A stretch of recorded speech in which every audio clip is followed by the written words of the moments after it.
bienvenue sur Sika TV dans le journal de l'économie. C'est parti avec le sommaire. Deuxième édition de la nuit du manager au Bénin. L'événement était coiffé par le Conseil national du patronat.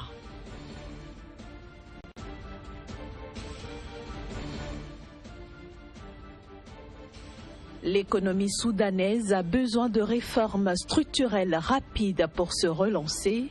Le diagnostic est établi par la Banque mondiale.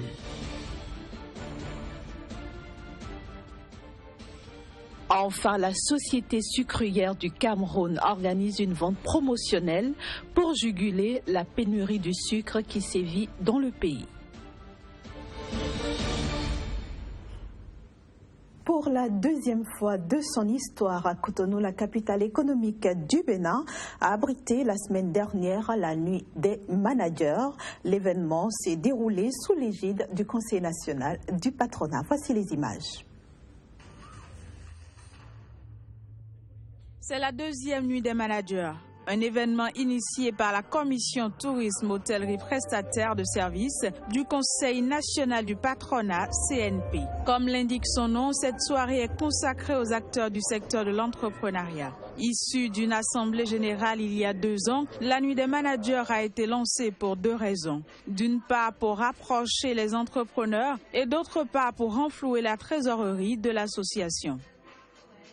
Il avait été recommandé de trouver des activités qui pouvaient nous mettre ensemble, mais également, pourquoi pas, renflouer un peu la trésorerie de l'association. Et donc, la présidente de la commission tourisme que je suis a eu l'idée et on s'est mis d'accord avec l'autorisation du président. Comme l'édition précédente, celle de cette année s'est déroulée sous l'égide de la commission en charge du tourisme. La soirée a été marquée par de nombreuses activités. Il s'agit entre autres de prestations artistiques, de jeux de tombola, ayant permis aux invités de repartir avec de nombreux lots. Outre ces activités, la deuxième nuit des managers s'est soldée par un dîner.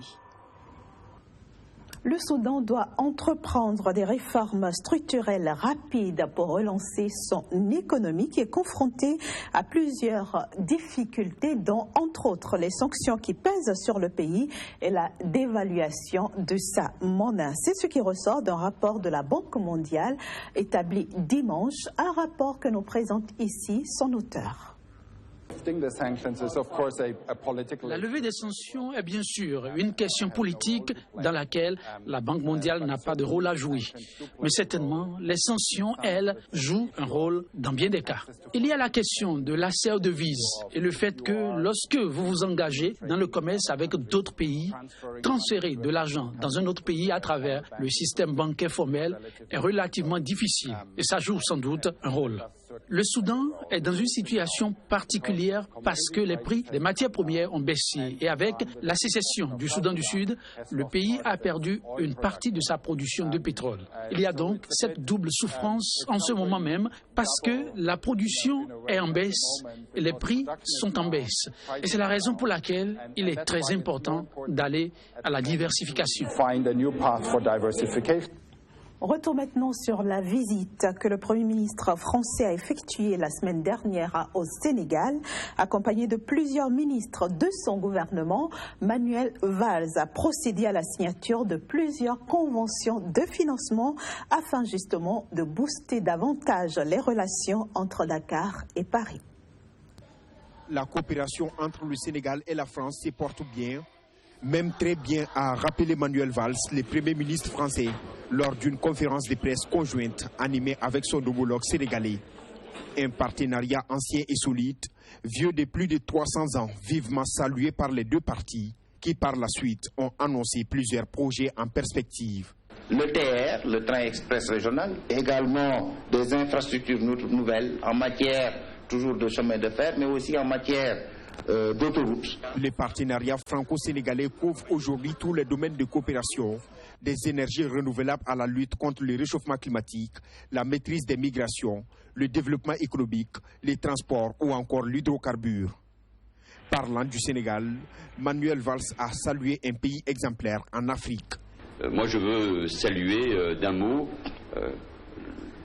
la situation du Sénégal, une situation économique marquée par un très haut niveau de croissance et par une maîtrise des finances publiques. Entre la France et le Sénégal, l'avenir de la coopération s'annonce surtout rassurant, avec des investissements attendus par le Sénégal dans des secteurs tels que l'agrobusiness, le tourisme, où la France s'engage à accompagner les efforts du Sénégal pour professionnaliser davantage les jeunes de ces secteurs.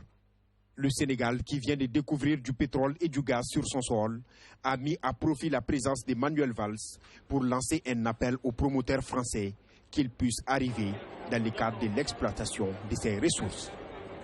Les Camerounais peuvent désormais s'approvisionner facilement en sucre et à un coût raisonnable. Ceci grâce à une vente promotionnelle initiée par la Société sucrière du Cameroun pour lutter contre la pénurie et la surenchère du produit dans le pays. La Société sucrière du Cameroun, Sosucam, leader de l'industrie du sucre au Cameroun, lance une campagne de promotion de ses produits dans les délégations régionales du ministère du Commerce pour le Centre et le littoral. La Sosucam, Société sucrière du Cameroun, a bien voulu rapprocher davantage ses consommateurs de ses produits. Et pour joindre l'utile à l'agréable, elle a mis en place cette stratégie de proximité, elle a accompagné cette stratégie de proximité avec une réduction des coûts de produits conditionnement. Ici à Douala, dans la délégation régionale du littoral, seul le sucre blanc et le sucre blanc sont en promotion. Cette promotion offre aux ménages deux avantages majeurs. Tout d'abord, la possibilité d'avoir du sucre malgré la pénurie dans les marchés et d'autre part, de bénéficier par la suite des prix préférentiels. Ici, là, on retrouve par exemple un sac de sucre à 28 500 et pourtant dans le marché, on retrouve ça soit à 33 000, soit à 34 000 francs. Ici, là, les prix sont tellement si bas. Au quartier, on vend 1 kg de sucre à 800 francs. Mais ici, je retrouve à moins de 600 francs. Selon les instructions du ministère du Commerce, Luc Malroy Mbarga-Tangana, les deux délégations constitueront un point de vente permanent jusqu'à ce que la situation se régularise dans les marchés intérieurs du Cameroun. Pour coller à cet élément, sachez qu'au plan international la semaine dernière, le sucre est resté sur ses niveaux de début de semaine après s'être envolé. Pendant ce temps, le cacao et le café ont tous les deux été recherchés alors que certaines informations ont fait état d'un recul des prévisions de récolte des deux denrées qui se sont enfin stabilisées en fin de semaine. Voici donc le point de l'évolution des cours des matières premières agricoles. Le Robusta a persisté sur sa tendance haussière et a atteint jeudi 2028 $ la tonne à Londres, tandis que l'Arabica a grimpé jusqu'à 160,90 $ l'once à New York le même jour. D'après des experts du marché, ce sont les craintes sur la récolte au Brésil, premier producteur de café au monde, où la température élevée pourrait empêcher la floraison, qui ont surtout alimenté la hausse des cours cette année. Sur le livre de Londres, la tonne de Robusta pour livraison en novembre valait 1 987 $ vendredi à 14h GMT contre 1 933 $ le vendredi précédent à 14h30 GMT. Sur l'IC Future US de New York, la livre d'Arabica pour livraison en décembre valait 153,45 cents contre 148,30 cents 7 jours auparavant. Des prévisions de récolte ont également fait grimper les cours du cacao sur la semaine écoulée. En effet, alors que l'Organisation internationale du cacao, ICCO, avait relevé ses prévisions à la fin du mois d'août pour la production du Ghana, deuxième producteur mondial de cacao, à 820 000 tonnes, des sources gouvernementales misent désormais sur une production de seulement 780 000 tonnes. Jeudi, la tonne de cacao a atteint 2335 livres sterling à Londres et 2934 $ la tonne à New York, ses plus hauts niveaux depuis plusieurs semaines. Vendredi à Londres, la tonne de cacao pour livraison en décembre valait 2263 livres sterling contre 2247 livres sterling le vendredi précédent. À New York, la tonne pour livraison en décembre valait 2816 $ contre 2808 $ 7 jours plus tôt. Les cours du sucre avaient décollé il y a une semaine alors que la saison 2016-2017 inquiétait les investisseurs. Les cours se sont stabilisés durant la semaine écoulée en l'attente de plus d'informations. Selon des analystes du marché, il y a désormais plusieurs scénarios en perspective. Certains attendent une forte hausse de la production par rapport à la dernière publication. D'autres, par contre, notamment l'Association brésilienne de l'industrie de la canne à sucre, craignent qu'une grande quantité de canne ait été récoltée de façon prématurée dans les 14 derniers jours, ce qui pourrait abaisser encore la production du sucre. Vendredi à Londres, la tonne de sucre blanc pour livraison en décembre valait 588,30 $ contre 572 $ le vendredi précédent. À New York, la livre de sucre brut pour livraison en mars 2017 valait 22,65 cents contre 21,98 cents 7 jours auparavant. Place maintenant au débat du jour et c'est juste après la petite transition.